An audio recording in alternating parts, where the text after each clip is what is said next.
बिस्मिल्लाहिर्रहमानिर्रहीम, अस्सलाम वालेकुम। आप देख रहे हैं स्पोर्ट्स 360। मैं हूं आपका मेज़बान अहमद नवाज़। ओवर द वीकेंड बहुत सी ऐसी खबरें हैं जो आपके साथ स्पोर्ट्स की दुनिया से शेयर करनी है, लेकिन सबसे पहले हमने बात करनी है यूएई में जारी ICC women's T20 world cup की, जहां पर हाल ही में पाकिस्तान को भारत के हाथों शिकस्त हुई है। लेकिन पाकिस्तान की टीम की अगर बात करें तो मैं बहुत पुरुमीद था, जिस तरीके से हमने श्रीलंका को भी हराया और फिर टॉस जीतकर पहले बारी का फैसला किया। मुझे लग रहा था कि कोई अच्छा टोटल हम इतना सेट कर लेंगे कि उनको मुश्किलात का सामना होगा। 10 ओवर्स तक तो लगा कि पाकिस्तान जो है शायद गेम में आ रहा है वापस। मैं बात करूं पाकिस्तान की बॉलिंग की, लेकिन उसके बाद जिस तरीके से इंडिया ने चेस किया, पाकिस्तान के पास उसका कोई जवाब नहीं था। तो बात वही है कि वो 20-30 रन का जो फर्क पड़ता रहता है, और अभी तक मुझे यही लग रहा है कि अगर आप 140-150 इन विकेटों पर कर देते हैं तो बहुत ही अच्छा टोटल हो सकता है। लेकिन एक हमारा कलैप्स सा नज़र आ रहा था, 5 विकेटें हमारी गिरी हुई थी, 40-50 रन थे। उसके बाद फिर इस स्टेज तक लेकर जाने में भी मेरे ख्याल से काफ़ी महारत लगी। लेकिन बात यही है कि आपको थोड़ा सा ज़रा सोचना पड़ेगा। कुछ ऐसी परफॉर्मेंसेज अब हैं टीम में जिनकी तरफ से हमें कुछ मेरे ख्याल से इतना सब्सटेंस नहीं मिल रहा जिसके बारे में हम बात कर सकें। और रिपीटेडली मैंने जैसे पहले भी कहा था कि ठीक है हम रियलिस्टिक गोल्स रखते हैं, लेकिन वुमेंस क्रिकेट को अगर हमने बराबरी में शरीक करना है, उसके बारे में उतनी ही बात करनी है, उसको उतनी ही सपोर्ट देनी है जितनी मेंस क्रिकेट को देते हैं, चाहे वो फाइनेंशियली हो, चाहे वो इंफ्रास्ट्रक्चर वाइज हो।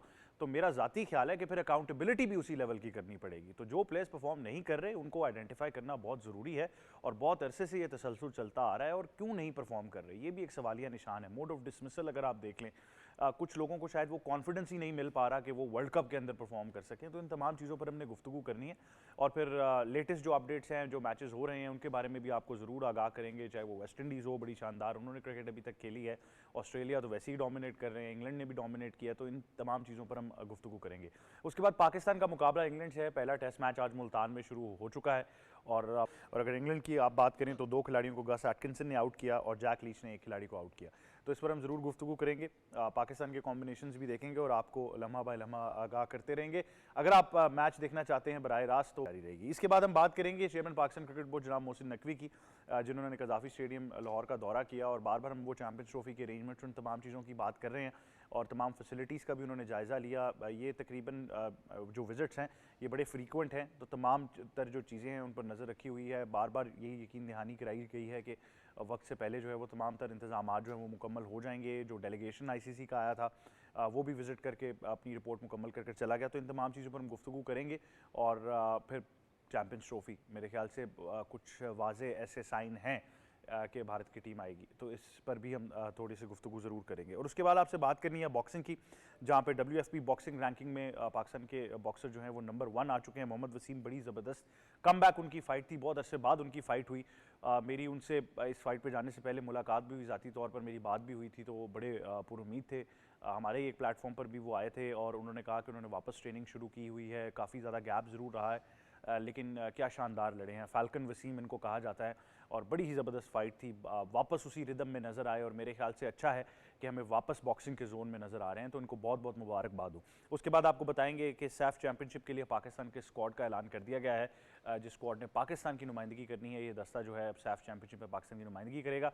इस बारे में भी ज़रूर गुफ्तगू करेंगे। इन तमाम चीज़ों पर बात करनी है। सबसे पहले मेहमानों का आपसे तारुफ कराते हैं स्टूडियोज़ में। सबसे पहले हमें ज्वाइन कर रहे हैं साथी एंकर और एक्सपर्ट जनाब सैयद मोहम्मद अवैस। अस्सलाम वालेकुम। कैसे हैं आप? मैं ठीक ठाक, आप सुनाएं? मैं बिल्कुल ठीक हूँ, बहुत शुक्रिया आप हमें ज्वाइन कर रहे हैं। साथ ही साथ हमें ज्वाइन कर रहे हैं सीनियर स्पोर्ट्स जर्नलिस्ट और हमारे तजियाकार भी हैं जनाब मोई शाह साहब। अस्सलाम वालेकुम। शाह साहब कैसे हैं आप? अल्लाह का एहसान है। बहुत शुक्रिया आप भी हमें ज्वाइन कर रहे हैं। और साथ ही साथ हमें ज्वाइन कर रहे हैं क्रिकेट एक्सपर्ट और हमारे तजियाकार भी हैं जनाब मलिक खुर्रम शहजाद साहब। अस्सलाम वालेकुम। कैसे हैं खुर्रम साहब? अल्हम्दुलिल्लाह। बहुत शुक्रिया आप हमें ज्वाइन कर रहे हैं।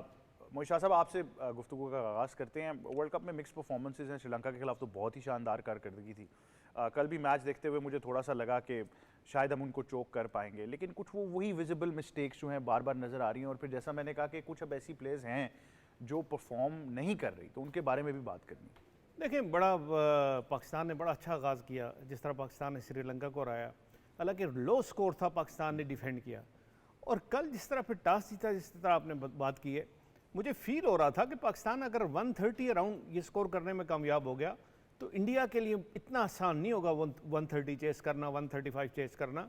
और पाकिस्तान को बनाना चाहिए था, ये नहीं है कि पाकिस्तान को नहीं बनाना चाहिए था, उनको उनमें ऐसा पोटेंशियल है कि वो 130 140 इस ट्रैक पे बना सकते थे। फंबल कर गए, ऊपर से क्रैक कर गए, जल्दी विकेटें गिर गई, वो ये है कि गुल फिरोज़ा कोई मेरा ख्याल फॉर्म में मुझे नज़र नहीं आ रही, उनका बैट कोई नहीं चल रहा और सीधा नहीं चल रहा है, एक तो बड़ी अजीब सी बात है। या वो खुल के नहीं खेल रही, थोड़ा सा रिलेक्टेंट है कि खुल के खेलने से, जिस तरह वो हमने देखा उनको न्यूजीलैंड के अगेंस्ट, बाद में भी देखा कि वो तेज़ खेलने वाली है।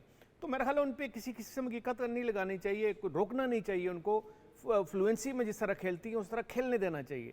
फिर नीचे आप देखें कि कोई सिदरा अमीन, उमायमा सुहेल, ये इन्होंने कुछ स्कोर अच्छा नहीं किया। आलिया रियाज की फॉर्म कोई ऐसी खास नहीं चल रही, दोनों मैचेस में कुछ नहीं कर सकी, हालांकि she is playing as a pure batter देखिए बॉलिंग तो उनसे करा नहीं रही। तो फिर अगर आप एक एज बैटर खेलते हो, अगर आप सिर्फ आपको पता है कि यही डिपार्टमेंट आपको संभालना है, तो फिर आपके पास रिस्पॉन्सिबिलिटी आप पे आती है कि आप थोड़ा ज़्यादा टिको, लंबा खेलो, 30-40 रन, कम से कम 30-40 रन बनाओ कि आपकी जो टीम का टोटल है उस टोटल को। और दूसरी तरफ देखूं तो इंडिया की टीम मुझे इंप्रेसिव नजर नहीं आई। बिल्कुल, आपने पहला मैच न्यूजीलैंड के खिलाफ भी देखा होगा, बिल्कुल डाउन एंड आउट, बिल्कुल डाउन एंड आउट। जिस तरह आईसीसी ने हाइप की वो था कि ये पोटेंशियल विनर हो सकते हैं अलॉन्ग विद ऑस्ट्रेलिया, वो वाली बात कोई भी नहीं है। अगर कोई इंप्रेसिव टीम नजर आई अहमद, तो वो न्यूजीलैंड की टीम नजर आई, वो साउथ अफ्रीका की टीम नजर आई अलॉन्ग विद ऑस्ट्रेलिया, जो कि आउटराइट फेवरेट्स हैं, उसमें कोई शक नहीं है। उनके साथ अगर कोई पोटेंशियल किसी की कोई compete कर सकता है टीमों में, तो फिर ये दो टीमें कर सकती हैं। लेकिन इंडिया को कल पाकिस्तान हरा सकता था 2 डेज बैक, और बड़ा आराम से हरा सकता था। इतना मैं कहता हूँ कि अगर सिर्फ स्कोर करने वाली बात थी कि 130-140 बोर्ड पे होते, इंडिया की टीम क्रैक कर जाती। तो ये हमने चांस मिस किया, और होपफुली ये चांस आगे जो हमें न्यूजीलैंड के खिलाफ खेलना पड़ेगा और ऑस्ट्रेलिया के खिलाफ खेलना पड़ेगा, तो हम बेहतर खेलेंगे। न्यूजीलैंड को हम फंसा सकते हैं, अगर न्यूजीलैंड को हम कहीं फंसा लें और उनके खिलाफ अच्छी बैटिंग कर लें, और वो स्लो जो हमारे स्लो स्पिनर्स हैं लड़कियां, और वो मेरा ख्याल इतने अच्छा नहीं खेलती न्यूजीलैंड की टीम। अगर वहाँ पाकिस्तान को चांस मिल जाए तो पाकिस्तान का फिर भी कोई चांस आगे जाने का हो सकता है। वरना इस पूल में अहमद स्ट्रेट अवे मैं कहता हूँ कि दो टीम्स, ऑस्ट्रेलिया और न्यूजीलैंड। अच्छा, आपने वेस्ट इंडीज का जिक्र रह गया, दूसरे पूल में है, दूसरे पूल में है वो। तो मैं यही कहने लगा था कि वेस्ट जो है वो पहले भी वर्ल्ड कप से पहले बात हुई, तो वेस्ट इंडीज़ की यही हम बात कर रहे थे कि चाहे मेंस क्रिकेट हो या वुमेंस क्रिकेट हो, डोमिनेंस वैसी ही रहती है।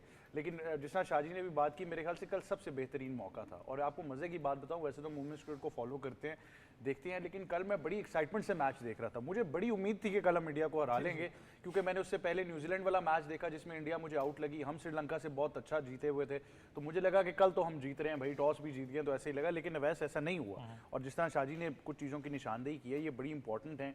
ख़ास तौर पर आलिया रियाज की परफॉर्मेंस हो, मेरे ख्याल से बहुत ज़्यादा एक्सपेक्टेशन हो जाती है मिडिल ऑर्डर में निदा से, आलिया से, कि वो इतने आपको रन्स करके दे दें कि वो जो 30 एंड में भी मेरे ख्याल से आप अंदाज़ा लगा लें, ये 20 या 30 रन हम शॉर्ट पड़े, वो आप उसी तरह अगर निकाल लेते बीच में, तो आपके बॉलर्स को मौका मिल जाता। मैं भी अहमद भाई शाहजी से बल्कि ऑफेयर बात कर रहा था, अगर आप डॉट डिलीवरीज देखें ना, तो हमने 28 या 29 के करीब खेली। दैट मीन्स आप रना बॉल भी जाते तो 28-29 आपका हो जाता, वो आपको कॉस्ट की है। लेकिन थोड़ा सा अगर विकेट्स की बात करूँ तो याद होगा हम यही बात डिस्कस कर रहे थे, शारजा की विकेट ऐसी होती है जहाँ पर आप पहले बैटिंग करें तो आप हाई स्कोरिंग गेम पे जाते हैं, लेकिन अभी तक जितने मैचेस हुए हैं फंस के हुए हैं। इतना आसान नहीं हुआ, चाहे आपने 90 भी किया हो, बल्कि उस दिन आई थिंक श्रीलंका ने 96 या 97 किया तो वो फंसा गई हुई थी। बांग्लादेश इंग्लैंड का मैच, बांग्लादेश का बड़ा मुश्किल मैच हुआ था कि इंग्लैंड बांग्लादेश लगा कि एक दफ़ा वो शायद ले जाएंगे, तो फंसे हुए मैचेस यहाँ पर है। सिवाय न्यूजीलैंड की जो शाहजी ने बात की है, न्यूजीलैंड ने शायद इंडिया के खिलाफ 167 कुछ किया था, अभी तक कोई आपको हाई स्कोरिंग गेम नजर आया। वैरस अभी तक कोई नजर आया नहीं।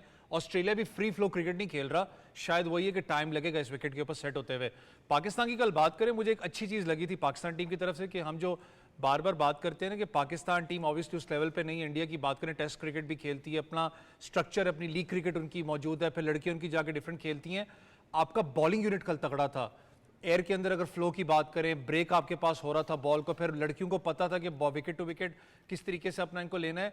सबसे अच्छी चीज़ लगी थी कप्तानी एग्रेसिव रही आपकी दोनों मैचेस के अंदर। आप फातिमा सना को देखें, चाहे बैटिंग के अंदर आप देखें, चाहे बॉलिंग के अंदर देखें, वो होता है ना कि विकेट लेके जो एक कप्तान लीड फ्रॉम द फ्रंट एक फास्ट बॉलर करता है, एग्रेशन उनके पास मौजूद है। लेकिन मुझे एक चीज़ थोड़ा सा डाउट लगा, जो कि शायद निदा डार वहाँ मौजूद हैं, ऐसे सीनियर कैंपेनर हैं। जिस वक्त फातिमा सना ने एक ओवर के अंदर कोशिश की थी, अपना 2 चौके 1 छक्का लगाया था, दैट मीन्स कि आपको उनको कूल करना पड़ता है। ऐसा सीनियर कैंपेनर आप उनसे बात करते हैं, जो बॉडी लैंग्वेज होती है ना ट्यून की बात करने की, मुझे नजर नहीं है। दैट मीन्स कि एब्सेंस है वहाँ पर, इस चीज़ को कवर करने की जरूरत है। शाहजी ने एक अच्छी बात ऑफेयर मुझसे कर रहे थे वसीम कि अगर बात करें तो वो ज़्यादा सीधा खेलना पसंद करते थे। आलिया रियाज का मसला ये है कि आलिया रियाज की जितनी आप इनिंग्स उठा के देख लें, मैं क्रिटिसाइज नहीं कर रहा, उनकी ज्यादा शॉट्स होती हैं मिड विकेट एरिया, ज्यादा या स्क्वायर ऑफ द विकेट है। वो कोशिश नहीं करती कि मैं ऑफ साइड पे भी खेलूं या सीधा खेलूं। कल भी जिस बॉल पे निदा भी स्लॉग करती हुई नजर आई मुझे, लेकिन फिर भी निदा कम से कम खेलती तो है स्ट्रेट के ऊपर। आलिया का मसला ये है, कल जितनी भी आप गेंदें उनकी देख लें आलिया रियाज का, उनका जो ये वाला फीट है वो खुल रहा था इस तरफ के, दैट मींस उनका टारगेट रीजन ये था। काशिफ मजीद वाली बात होगी कि या कट या स्वीप, तो कट या स्वीप है ना, आपको कम से कम उस चीज पे आना चाहिए था, लेकिन आपने फंसाया है इंडिया को। इंडिया इतने आसानी से जो था ना ज़हन में, वही शाजी वाली बात है कि शायद वर्ल्ड कप के लिए था कि बॉलर टॉप लाइंस के ऊपर आपको मौजूद नजर आएगी, वो चीज़ है नहीं। इंडिया फंसेगा आगे भी जाके। पाकिस्तान का वायरस मुझे पता है, न्यूजीलैंड के खिलाफ टाकरा तगड़ा पड़ना है, ऑस्ट्रेलिया के खिलाफ भी, लेकिन पाकिस्तान ने न्यूजीलैंड को न्यूजीलैंड में मारा हुआ है, तो वो एक एज पाकिस्तान के पास होगा। सोफे डिवाइन उनके पास है, सिवाय उस प्लेयर के मैंने उस दिन न्यूजीलैंड को नहीं देखा परफॉर्म करते। वही थी, आपको पता है, जो आखिर तक स्टिक अराउंड रही है बैटिंग के अंदर, जो स्कोर वो कर गए थे।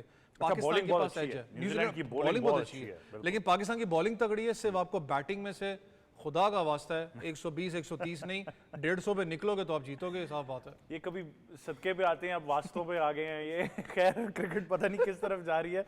बट खुरम साहब, आपने जब इस टीम को एनालाइज किया होगा या आपने ये मैच देखा होगा, तो आपको कौन सी वो जगह लगी जहाँ पर आपको लगता है कि हम ट्रेडिशनली लैक करते हुए आ रहे हैं? ये वो शायद गलतियाँ नहीं हैं जो को नहीं हुई हैं, ये वही हैं जिन पर शायद हम इतने अरसे से काम नहीं कर पाए। क्योंकि अगर 20-30 रन का फ़र्क आ रहा है तो कुछ मेरे ख्याल से छोटी मोटी ट्वीक्स करने की ज़रूरत है। देखें, खाली इस मैच में नहीं, इससे पहले मैचेस भी आप देख लें, जो रिसेंट जो सीरीज़ हुई है उसमें भी हम लैग कर रहे थे, लेकिन टॉप ऑर्डर जो हमारे उस तरह से पार्टनरशिप बिल्ड नहीं कर पा रहे। देखें, छोटी छोटी पार्टनरशिप्स होनी चाहिए, 30 से 35 रन की काफ़ी ज़्यादा डिफरेंस क्रिएट कर सकती हैं। शाहजी ने सही कहा कि हमने लैग किया यहाँ से 20 से 25 रन। अगर 20 से 25 रन होते तो पाकिस्तान का थोड़ा सिनेरियो डिफरेंट होता। जैसे गिलफ्रोजा वगैरह की अटैकिंग एग्रेसिव क्रिकेट खेलती हैं, तो देखें शुरू के पावर प्ले में जाके उनको खेलना चाहिए, अटैकिंग क्रिकेट खेलनी चाहिए, रन्स वगैरह होते हैं। फिर नीचे आ गए, जिस तरह से एक सीनियर कंपेनर हैं हमारी निदा डार, उन्होंने देखें बहुत अच्छी इनिंग खेली लिटिल बिट। फिर आपके जिस तरह से आलिया रियाज के ऊपर काफ़ी ज़्यादा मिडल में रिलाई किया जा रहा था कि काफ़ी ज़्यादा एग्रेसिव इनिंग खेलती हैं, लेकिन उस अप टू द मार्क जो है पिछली सारी सीरीज़ से देख लें, उस तरह से उनकी परफॉर्मेंस वगैरह नहीं है। देखें, इसमें लीडिंग फ्रॉम द फ्रंट जो है फातिमा सना को ज़रूर मैं दाद दूंगा। देखें, उनकी पहली सीरीज़ भी एज ए कैप्टन जो है उन्होंने देखें बॉलिंग में बहुत अच्छी की और थोड़ा सा बैटिंग में भी अच्छा परफॉर्म किया। हालांकि देखा जाए तो पाकिस्तान के जो कोचिंग स्टाफ है बड़ा एक्सपीरियंस है, जिसके अंदर आपके मोहम्मद वसीम भी हैं, फिर जुनैद खान भी हैं, फिर हनीफ मलिक। काफ़ी दफ़ा मैं आपसे डिस्कस भी कर चुका हूँ रिसेंट, खासकर पावर हिटिंग के हवाले से काफ़ी ज़्यादा उनको अबूर हासिल है। उस तरह से पाकिस्तान की टीम की स्पार्क नज़र नहीं आया। इन कंडीशंस में खुरम ये टारगेट्स थोड़े से रिवाइज हो जाते हैं। हम टूर्नामेंट से पहले बात कर रहे थे कि 150 प्लस अब नॉर्मल हो गया है वुमेंस क्रिकेट में, जिस तरह मेंस क्रिकेट में 200 बड़ा आम नज़र आता है। लेकिन इन कंडीशंस के अंदर लग यही रहा है कि शायद 130-40 आप कर दें तो बड़ा अच्छा टोटल हो सकता है। नहीं, अगर विकेट्स के हवाले से देखा जाए तो 140 इज़ वेरी कम्पिटेटिव टोटल है वहाँ पे विकेट्स के हवाले से देखा जाए तो। पाकिस्तान हमेशा लैग कर रहा है। देखिए, ऊपर से अगर पाकिस्तान की अच्छी पार्टनरशिप्स नहीं लगती तो पाकिस्तान मिडल में सही परफॉर्म नहीं करता, और टेल में जो पाकिस्तान के पास उस तरह से पावर हिटर्स नहीं है जिस तरह से पाकिस्तान के पास होना चाहिए। बिल्कुल, मेरे ख्याल से ये कुछ विजिबल जगह हैं जहाँ पर हम लैग करते हैं, जिस तरह खुरम ने भी निशानदेही की कि इन चीज़ों पर काम करने की ज़रूरत है। अगर मैं आपको लेटेस्ट भी अपडेट्स दे दूँ तो आज 7 बजे जो है बड़ा ही ज़बरदस्त मैच होने जा रहा है। इंग्लैंड की टीम का मुकाबला जो है जनूबी अफ्रीका के साथ है। बड़ा अहम मैच होगा इस ग्रुप के लिए भी, और दोनों टीम्स बड़ी शानदार अभी तक परफॉर्मेंस दे चुकी हैं। अगर आप इनकी ओवरऑल विजिबल स्टैंडिंग्स की भी बात करें तो अपने ग्रुप के अंदर साउथ अफ्रीका जो है वो 3रे नंबर पर है, इंग्लैंड 2रे नंबर पर है। तो आज जो भी जीतता है कम से कम उसकी पोजीशन थोड़ी सी मुस्तहकम होती है। वेस्ट इंडीज़ इस ग्रुप को टॉप कर रहा है अब तक। तो इन तमाम चीज़ों पर मेरे ख्याल से गुफ्तगू जारी रखेगी। पाकिस्तान की अगर बात करें तो पाकिस्तान के लिए भी अब बड़ा अहम मरहला है। जब आप बात करते हैं जो आपके मैचेस रह गए हैं, आपने ऑस्ट्रेलिया न्यूजीलैंड से खेलने हैं, तो अब आपके पास कोई मार्जिन है नहीं मेरे ख्याल से।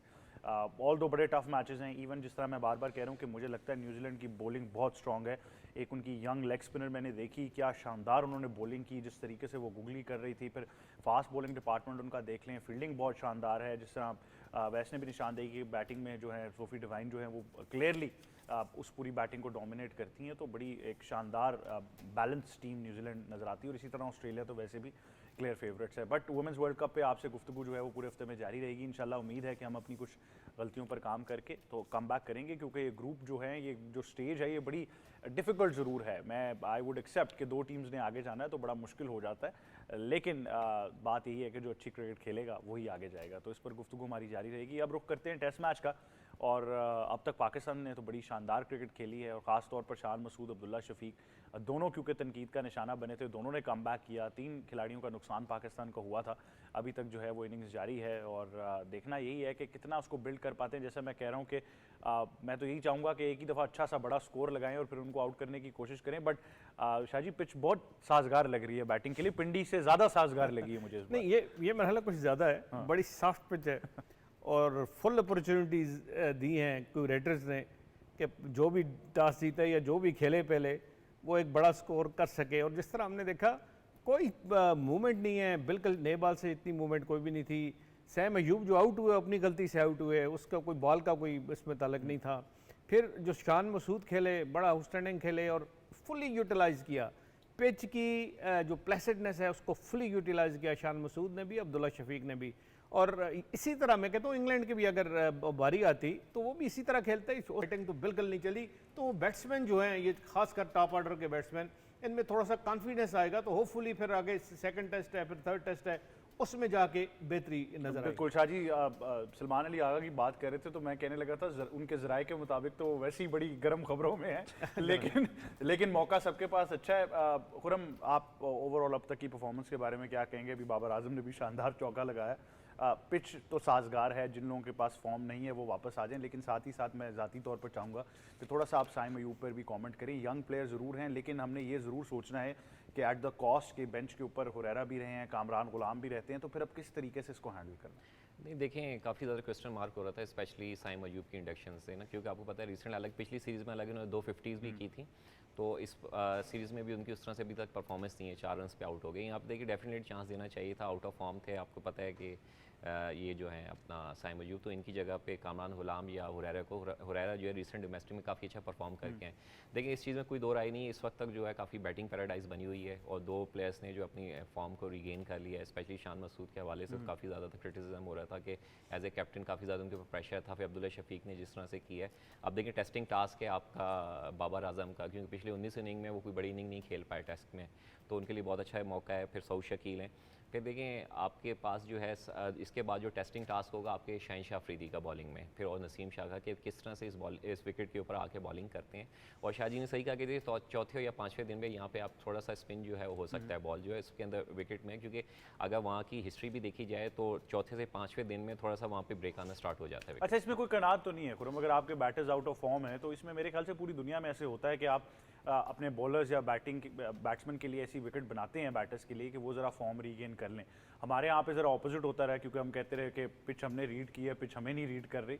लेकिन मेरे ख्याल से इसमें कोई बुराई नहीं अगर आपके प्लेयर्स फॉर्म में आ रहे हैं। देखिए असल में खासकर अगर सब कॉन्टिनेंट्स की विकेट्स के हवाले से आप बात कीजिए तो टोटली इसी तरह ही विकेट्स होती हैं। अभी आपने रिसेंटली जैसे श्रीलंका में सीरीज़ है कि वहाँ भी बड़े रन्स हुए, फिर जाके तीसरे चौथे दिन जाके थोड़ा सा ब्रेक होना स्टार्ट हुआ, स्पिनर्स को काफ़ी ज़्यादा वहाँ पे सपोर्ट मिली, तो यहाँ पे भी आप एक्सपेक्ट कर सकते हैं। तो बाबर को आप उस फ्रीडम से खेलते हुए देख रहे हैं, क्योंकि अब एक वाइट बॉल का बोझ भी जो है वो साइड पर नहीं देखें, आई ट्रस्ट बाबर, जाहिर सी बात है। वो कहते हैं ना कि form is temporary, class is permanent, और बाबर के अंदर देखें क्लास उसकी परमानेंट है। वो उसने काफ़ी ज़्यादा रिकॉर्ड और भी ब्रेक करने इन फ्यूचर, तो एक्सपेक्टेड ये है कि अच्छी नहीं खेलेगा ये। इंशाल्लाह यही उम्मीद करते हैं। लेकिन मेरे ख्याल से हम सब ये बहुत उम्मीद लगा बैठे हैं कि अब बहुत अच्छे रिजल्ट्स पाकिस्तान के लिए आने हैं। जैसा मैं बार बार कह रहा हूँ, अगर पीसीबी ने शान मसूद पर वेट थ्रो किया है तो शान ने आज रिस्पॉन्ड किया है। अब्दुल्ला शफीक को पता था कि शायद ये आखिरी सीरीज़ उनके लिए हो सकती है। इसी तरह साइम अयूब जो है वो रेडार के अंदर हैं।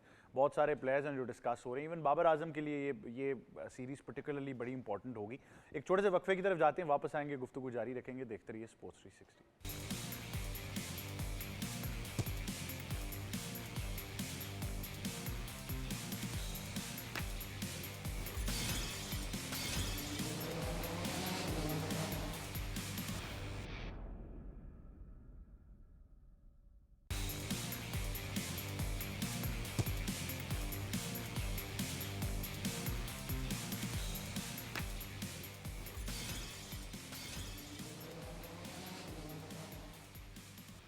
Welcome back to sports 360। गुफ्तगू जारी रखेंगे पाकिस्तान के टेस्ट मैच पर, और हमें स्टूडियोज में अब ज्वाइन कर रहे हैं फर्स्ट क्लास क्रिकेटर और क्रिकेट एक्सपर्ट काशिफ मजीद। अस्सलाम वालेकुम। कैसे हैं आप? सर अल्लाह का शुक्र। आज तो बहुत आज बहुत ही अच्छे ना, आज रन्स गलोर है। मैं वही कह रहा था कि अब्दुल्ला शफीक को ये पता था कि ये शायद आखिरी एक मौका हो सकता है। शान के ऊपर काफ़ी वेट थ्रो हुआ था, तनकीद काफ़ी थी, तो ये 2 लोग तो खैर अपनी नैया पार लगा गए। अब रह गए बाबर आजम। अब पिच तो ऐसा है कि वो भी पूरी फॉर्म में नजर आते हुए लग रहे हैं आज? आई गेस इन दोनों से भी ज़्यादा इम्पॉर्टेंट ये है कि पाकिस्तान ने जिस इंटेंट के साथ खेला, इंग्लिश का ये लफ्ज़ इतनी बार हमने सुना था, आज पाकिस्तान की क्रिकेट टीम में, ख़ासतौर पे लड़कों की क्रिकेट टीम में, हमने उसका अमली मुजाहरा होते हुए देखा।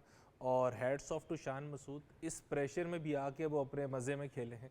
और वो जो हम कह रहे थे बार बार कि इंग्लिश अच्छी बोलता है, तो आज हमें एहसास हुआ कि बारी भी ठीक करता है। नहीं, मैं वही कह रहा था कि इंग्लिश प्लेयर्स को देखकर वो एक अलग जोन में आ जाते हैं। उनको याद आ गई, इनको तो मैं बहुत मारता हूँ इनके साथ तो काउंटी क्रिकेट खेलता रहो, इनको तो मैं बहुत मारता हूँ। तो आज मोस्ट प्रोबेबली उसी जोन में नजर आए। और ओवरऑल अगर देखा जाए तो of course the day belongs to Pakistan, और ये कहने के लिए जुबान थक गई थी, तरस गई थी। तो आज का दिन पूरा कंप्लीट तीनों सेशंस बिलोंग्स टू। लेकिन इसमें एक अहम नुक्ता है जिस पे मैं चाहूँगा आप निशानदेही करें कि मैंने अभी मैं वही मुवाजना कर रहा था कि बांग्लादेश के खिलाफ भी ऐसा ही लग रहा था, और फिर हम यही सोच रहे थे एक बार बारी करें और एकदम से डिक्लेरेशन आ गई और फिर उसके बाद टेस्ट मैच वापस नहीं आया। देखिए, आपको हम सारे इस पैनल में बैठे में बांग्लादेश के लिए सोचने के लिए हमारा म्यार और है, इंग्लैंड के खिलाफ सोचते हुए हमारा म्यार और है। तो यहाँ 500 करके भी हम सोचेंगे थोड़ी सी और बारी कर लें, सो मोस्ट प्रोबेबली ये डिफरेंट होगा हमारा ओपिनियन। और मुझे लगता है कि एक अच्छा मैच है, प्रोवाइडेड कि चौथी इनिंग्स आए और फिर वो बारी करे चौथे पांचवें दिन। और अभी तक बारिश का ऐसा आसार नहीं है, और कल के दिन अगर हम अच्छा खेल जाते हैं तो मोस्ट प्रोबेबली हमारा पलड़ा भारी है। अच्छा, जितने मैं आप और शाजी तसल्ली में, उतनी अवैस को टेंशन हो रही है कि वो कैसा इस पिच के ऊपर अवैस को खेलेंगे। आदत नहीं है ना, मतलब अभी अच्छा मैच देखा ही नहीं गरीब ने। कसम से नहीं देखा वाला। तो ये जो लफ्ज है जो अब हम सब रट चुके हैं, इंटेंट या इरादा कह लें, अब इसको हम उर्दू में इरादा कहा करेंगे ताकि थोड़ा सा डिफरेंट लगे हमें, ये इरादा वो भी करके आए हैं। बेन स्टोक्स बॉल तो नहीं खेल रहे, लेकिन उन्होंने, आपको याद होगा, कहा था कि हमने वही करना है जो मुझे समझ नहीं आ रही, इतने तीनों रिलैक्स हो, उनकी बैटिंग तो होने दो यार। मैं इस चीज पे सोच रहा हूँ अभी तक। थोड़ी सी खुशी तो लेने दें नहीं, हमें। खुशी नहीं, लेकिन मसला इस चीज का है, आपने 3 टेस्ट मैचेस खेलने हैं। 3 टेस्ट मैचेस के अंदर मैं अभी कॉलम भी पढ़ रहा था कि 3 टेस्ट मैचेस में आपके फास्ट बॉलर्स ने अपनी फिटनेस को कैरी करना है। सबसे पहला चैलेंजिंग पोजीशन आपके शाहीन शाह अफरीदी, अल्लाह करे मेरी बात सुन रहे हो, मुझे अच्छी बात है कि आप शट अप कॉल दें, परफॉर्म करके मैं चाहता हूं, क्योंकि आप स्ट्राइक फास्ट बॉलर हैं। वो कैरी करना, उसने प्रेशर जो उसके साइकोलॉजिकली बिल्ड हो रहा है। पाकिस्तान अच्छी इनिंग जरूर खेल रहा है। आप आज आपने एक रिकॉर्ड भी बना दिया, तीसरे नंबर की जो पार्टनरशिप है उसका रिकॉर्ड भी आपने आज बनाया अब्दुल्ला शफी के साथ। आप शायद इससे ज्यादा शान कंटिन्यू करता, क्रैम्प्स ना पड़ते, उसके फेस से पता लग रहा था क्रैम्प की वजह से आउट हुआ, जो फिटनेस पे की कमी थी। मैं कहा ना, फिटनेस आपको चैलेंज करेगी। 40 के करीब तो डिग्री होगा मुल्तान के अंदर। काशिफ भाई वाली बात ठीक है कि बारिश कल इस्लामाबाद में उधर नहीं है कि असरात बारिश के वहाँ है नहीं, मैच पूरा होना है। लेकिन जो ट्रिकी पॉइंट है वो फिर मैं अहमद भाई कह रहा हूँ, टेस्ट मैच के अंदर आपके पास स्पेशलिस्ट स्पिनर की कमी है। आप इब्रार के साथ खाली गए हो, दूसरे एंड पे दैट मींस कि आपने अपनी बैटिंग लंबी की, डिफेंसिव मोड पे गए हो ना। आगा सलमान तक आपने बैटिंग अपनी डाली है ताकि हम अपनी बैटिंग को लंबा करें। आपको कहीं ना कहीं पता है उनकी कि यार उनकी स्ट्रेंथ क्या है। अगर हम जल्दी कोलैप्स होते हैं तो हमारी टीम, आपको पता है, लड़खड़ाती बहुत जल्दी है। स्पिन बॉलिंग ऑप्शन पे आप बैंक करोगे तीसरे चौथे दिन। पाकिस्तान की हिस्ट्री रही है, पहली इनिंग्स के अंदर पाकिस्तान बहुत अच्छा परफॉर्म करता है, लेकिन जब आती है बारी तीसरी और चौथी इनिंग्स की, वहां पर हमारी टीम जो सी टेस्ट होती है। उस टेस्ट से कैसे निकलेगा पाकिस्तान, वो मेरे लिए चैलेंजिंग पोजीशन है यहाँ पर कि पाकिस्तान माइंडसेट क्या लगाता है यहाँ पर। वो बैसबॉल क्रिकेट है, बैसबॉल क्रिकेट यहाँ तो उनके हक में जाती है, कभी कभी उनके अगेंस्ट भी चली जाती है।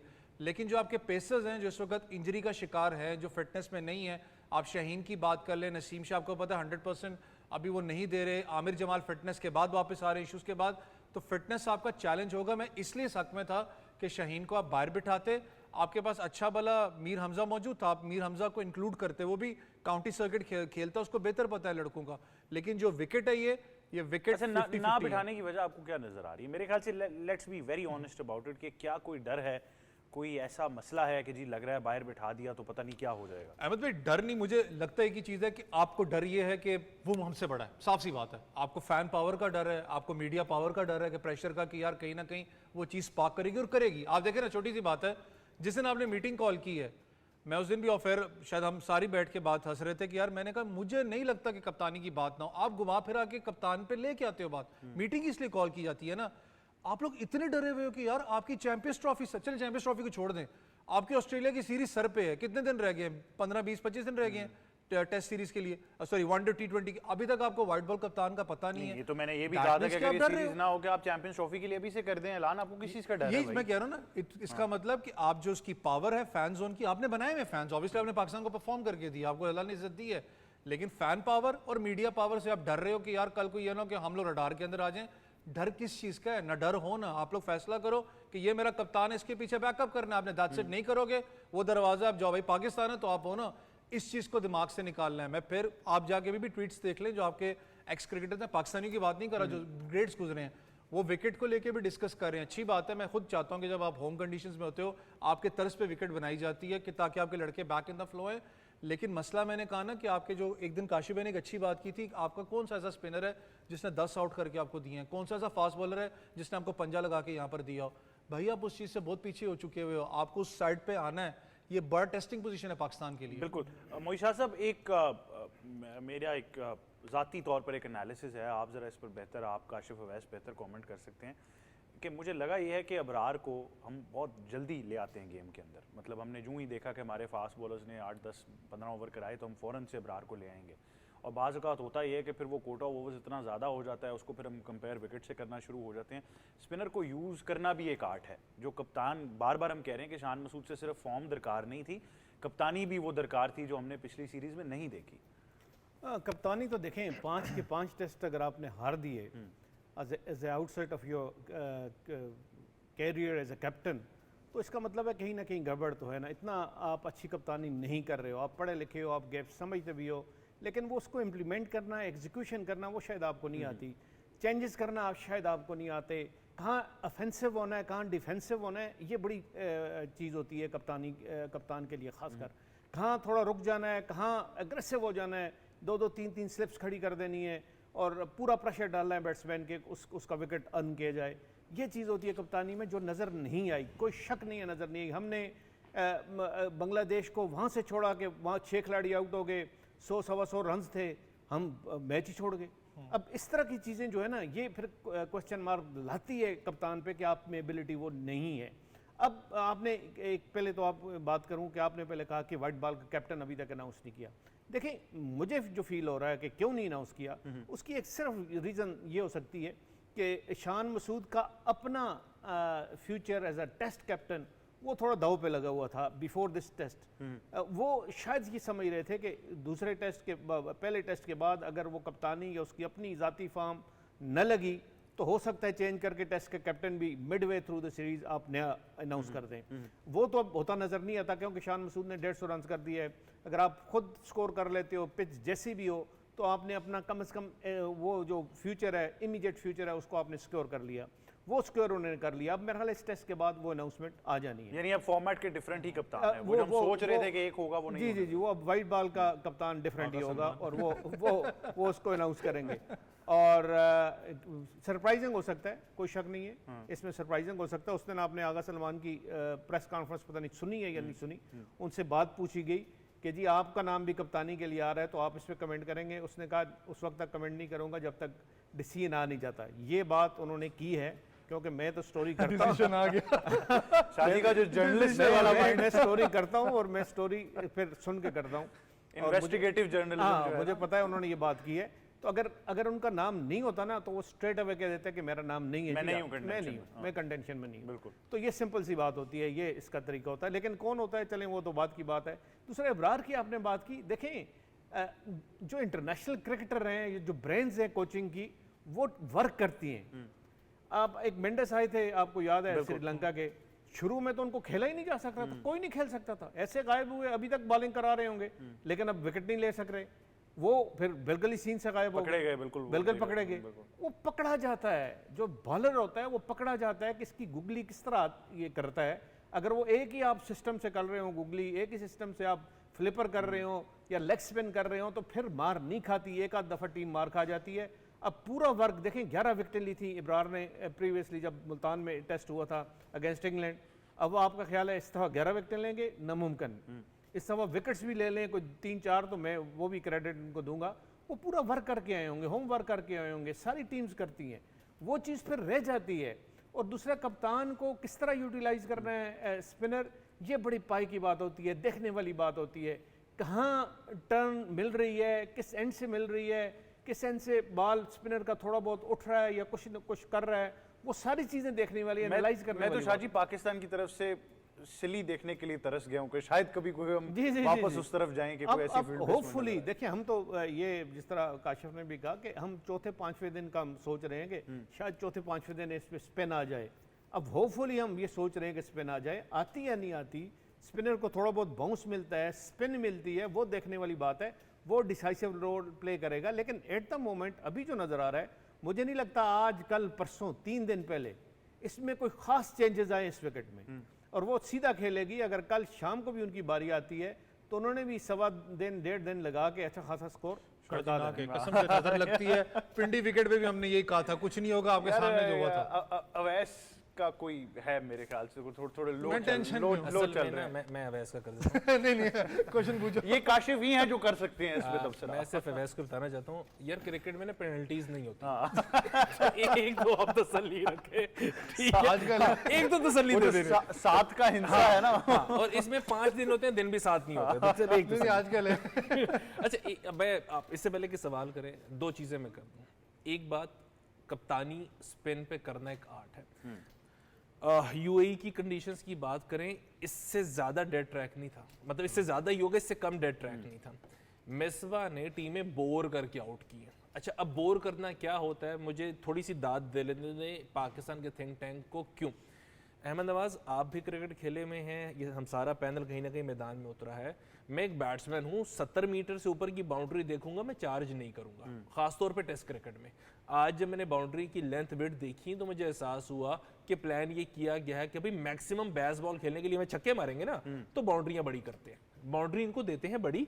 इसके बाद हम अपनी फील्ड खोल लेते हैं, अगर कप्तान ये सोच रहा है तो इसके बाद फील्ड खोल लेते हैं, जैसे वो भी हमारे साथ कर रहे हैं कि टांग पकड़ी हुई है, जैक लीच ने भी, शोएब बशीर ने भी, और वो टेस्ट कर रहे हैं। अनफॉर्चुनेटली जिस एरा में हम जिंदा है, बैट्समैन के पास इतना टेम्परामेंट नहीं रहा। इसने थोड़ी देर बाद कुछ ना कुछ चाल चलने की कोशिश करना है। ये हमारा टोटल गेम प्लान रह गया है। बिकॉज इंग्लैंड के साथ खेलते हुए अगर हम इस किस्म की विकेट बना रहे हैं, इस किस्म की डायमेंशंस दे रहे हैं, तो हम ये कह रहे हैं कि आओ तुम अपनी स्ट्रेंथ पे खेलो, हम तुम्हें रोकते हैं। गलती करनी है। अब हम उनकी टीम में जाएं कि सवाए जो रूट के कितने ऐसे बैट्समैन होंगे जो कि टेक्निकली करेक्ट खेलते हुए बहुत अच्छे रन्स कर देंगे विकेट के चारों तरफ। जैक क्रॉली, हैरी ब्रूक, जितने आप नाम लेते चले जाएं, वो चार्ज करेंगे, वो एक माइंडसेट के साथ तेज खेलते हैं। सो मोस्ट प्रोबेबली अबरार और आगा सलमान का एक ही काम होगा। अबरार तो चले हम थोड़ा सा अटैक कर लेंगे, आगा सलमान का एक ही काम होगा कि आइदर एक साइड आपने करनी है पैक और बॉल करते चले जाना है, अगर हम अच्छे रन्स कर लेते हैं, जो कि इस वक्त चल रहा है। जैसे उन्होंने हमारे साथ किया था कि शॉर्ट पिच करते चले जा रहे हैं, करते भाई कितना आप छोड़ लेंगे, एक बैट्समैन है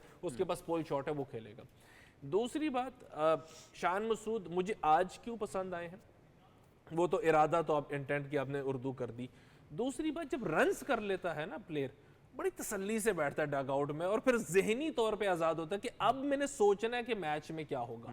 150 रन उन्होंने पहले दिन में 2 सेशन में करके, थैंक यू वेरी मच, इस वक्त तो रिलैक्स होकर बैठे हुए हैं। अब वो प्लान कर रहे हैं कि इस टीम के साथ मजीद आगे कैसे चलना है, कप्तानी पे फोकस फील्ड होगा। प्लेसमेंट क्या होगी, बॉलर्स क्या होंगे, किस अंदाज से आउट करना है। हाँ, ये जरूर अभी भी मैं मानता हूं कि हमारे पास 5-6 बॉलर्स मिला के आउट करने वाला bowler most probably Naseem Shah है, कि जिसकी बॉल शुरू में थोड़ी सी हिलेगी।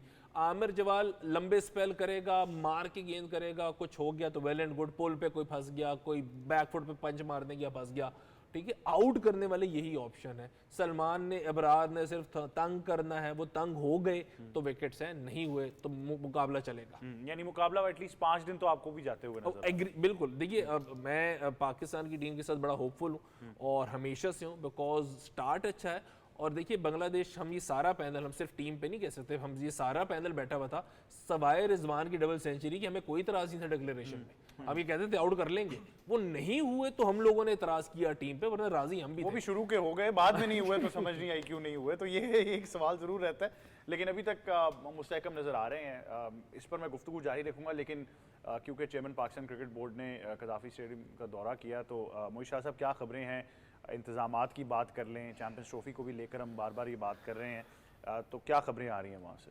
देखें, मैं कहता हूँ कि बड़ा ज़रूरी है कि हम जो रेनोवेशन या अपग्रेडेशन का काम करा रहे हैं वो वेल इन टाइम हो जाए। मैं तो ये फील करता हूँ कि दिसंबर के आखिर में ये ख़त्म हो जाए, ताकि जो हम ट्राई सीरीज़ जो कराने जा रहे हैं वो तो खैर अब डिसाइड उन्होंने कर चुका है कि वो मुल्तान ही होगी, लेकिन वो ट्राई सीरीज़ के भी मैचेस अगर यहाँ कुछ हो जाते तैयारी के बाद, तो फिर तो थोड़ा सा आपको पता लग जाता है कि क्या अभी वीकनेसेस हैं, क्या और हम कर सकते हैं कि वो 1-1.5 महीने में आप वो कर लें। लेकिन वो तो शायद ना हो, लेकिन ये बड़ा ज़रूरी है। अभी सबकी निगाहें हैं पाकिस्तान पे और पाकिस्तान की तरफ देख रहे हैं कि ये जो दो उन्होंने इतने बड़े जो स्टेडियम हैं इनको अपग्रेडेशन के लिए जो एक काम शुरू कर दिया है, उसका कितना एक मतलब है कि कंप्लीशन कब तक होगी और जो डेडलाइन है वो मीट कर पाएंगे या नहीं।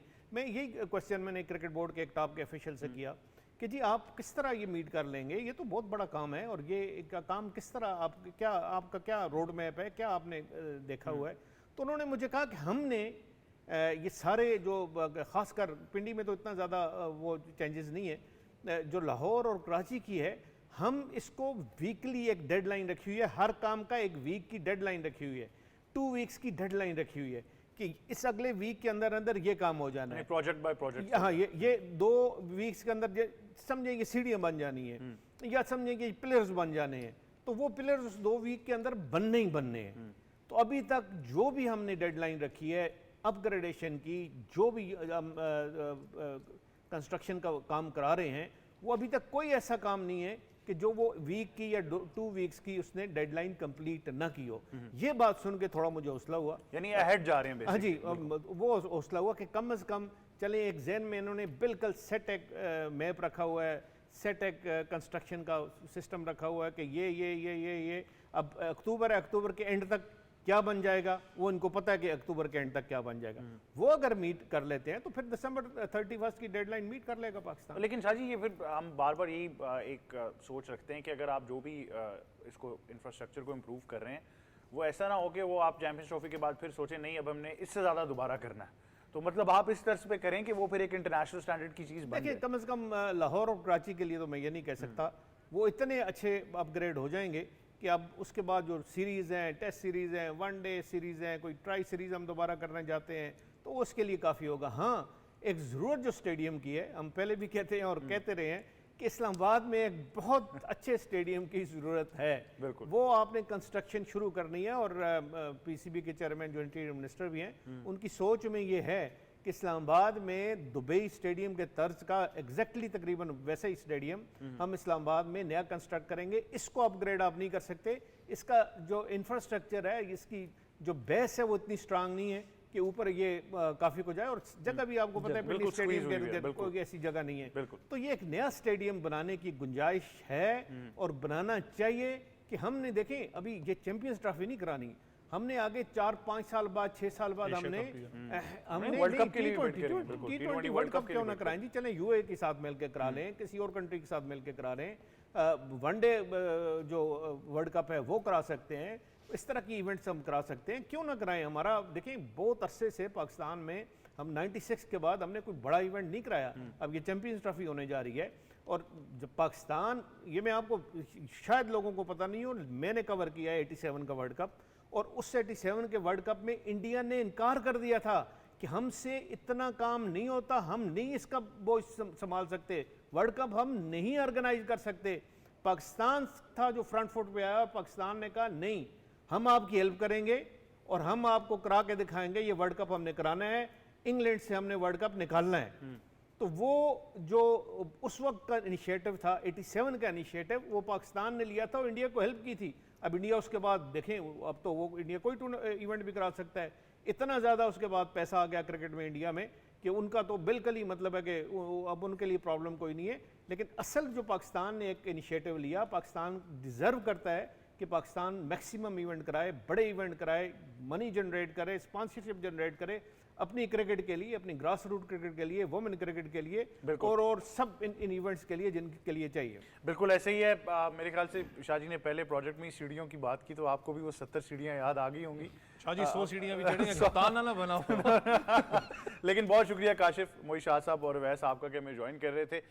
मेरे ख्याल से इंफ्रास्ट्रक्चर डेवलपमेंट तो चलती ही रहेगी, लेकिन चैंपियंस ट्रॉफी इंशाल्लाह ताला पाकिस्तान में एक भरपूर सेलिब्रेशन होगी। ये इसके लिए हम तमाम जितने भी लोग हैं वो इस पर पूरी उम्मीद हैं। और जहाँ तक टेस्ट मैच की बात करें तो उसके लिए भी हम पूरी उम्मीद हैं, चाहे आप अवैस के साथ सहमत हो या ना हो, लेकिन बात यही है कि मैच 5 दिन तक जा रहा है, अच्छा कंपटीशन मिलेगा और आई थिंक बेसबॉल कितनी कामयाब होती है कि नहीं, ये एक सवाल है, लेकिन लोग एक चीज़ मिस कर जाते हैं कि पाकिस्तान के ड्रेसिंग रूम में इस बार आपके पास एक ऑस्ट्रेलियन कोच हैं जिनका इंग्लैंड के साथ क्या मुकाबला रहा है, ये हिस्ट्री मुझे आपको बताने की ज़रूरत नहीं है। तो जितने हम कंपैरेटिव हैं, जेसन गिलेस्पी उससे ज़्यादा कंपैरेटिव होंगे इंग्लैंड के लिए। तो ये एक बड़ी ज़बरदस्त राइवलरी जो है वो चलती रही है इंग्लैंड ऑस्ट्रेलिया की, जिसको अब हम पाकिस्तान के थ्रू ट्रांसेंड होते हुए देख सकते हैं। बट यही था आज का स्पोर्ट्स 360। मुझे और टीम को दीजिए इजाज़त। अल्लाह हाफिज़।